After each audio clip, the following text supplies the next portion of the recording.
எனக்கு எவ்வளவோ இந்த அவமானப்படுத்தினதெல்லாம் ஒரு பக்கம் இருந்தாலும் எனக்காக கூட நின்ன உங்களுக்கும் அதே மாதிரி கஷ்டங்கள், அதே மாதிரி அவமானங்கள்,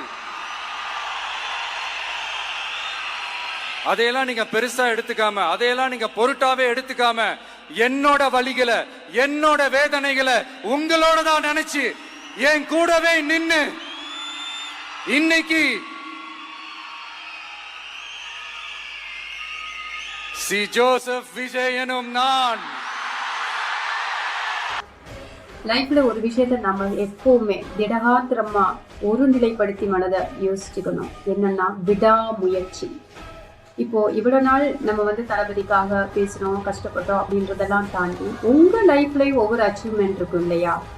அதுலயும் இப்ப நம்ம தளபதிக்கு எவ்வளவு சப்போர்ட் பண்ணமோ, நமக்கு பக்கத்துல இருக்க ஃப்ரெண்டு அவங்க இந்த யாரும் தேவையில்ல. உங்களை கண்ணாடியில நீங்களே பார்த்து உங்களுக்கு என்ன தேவை, நீங்க எதை சாதிக்க நினைக்கிறீங்க, உங்களுக்கு என்ன விதமான சப்போர்ட் தேவைன்றதை நீங்களே கேட்டு நீங்களே முடிவு பண்ணினா அந்த பாதை சி ஜோசப் விஜய் என்றவருக்கு நடந்தது போல உங்களுக்கும் கண்டிப்பாக இந்த பிரபஞ்சம் தரும். அந்த மாதிரி ஏதாச்சும் எண்ணங்கள் இருந்து துவண்டு நிற்கிற பிள்ளைகளா இருந்தா இன்னைக்கே தளபதி உங்களை நீங்களே பார்த்து உங்களுக்கு என்ன தேவையோ, எந்த பாதையில போகணும்னு பயணிக்கணும்னு ஆசைப்படுறீங்களோ அந்த பாதையை சாய்ஸ் பண்ணுங்க.